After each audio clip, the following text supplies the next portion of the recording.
First time ko nakakita o nakarinig ng dried jackfruit. Usually kasi dried mango, yung mga ganun, di ba? Para makita nyo kung gaano kadami.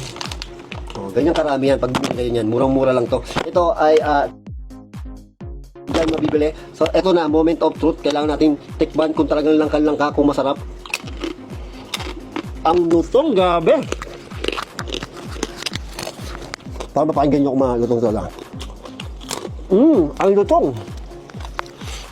Yan, malutong Ang sarap niya. Actually, hindi ako masyado kumakain ng langka eh. Saka ang hirap humanap ng langka. Pero ito, mas gusto ko to kaysa dun sa ano, sa fresh. Kasi yung crunchy niya, sarap eh. Yung pagkalutong niya. Ang maganda dito, walang asukal. Healthy. Yung iba kasi may asukal, yung mga ibang dried. Yung asukal eh. Alam niyo naman, yung nag-asukal. Kaya gusto ko to. Piling ko mauubos ko to. Healthy. Hindi siya nakakakonsensya kainin kasi sobrang healthy nito.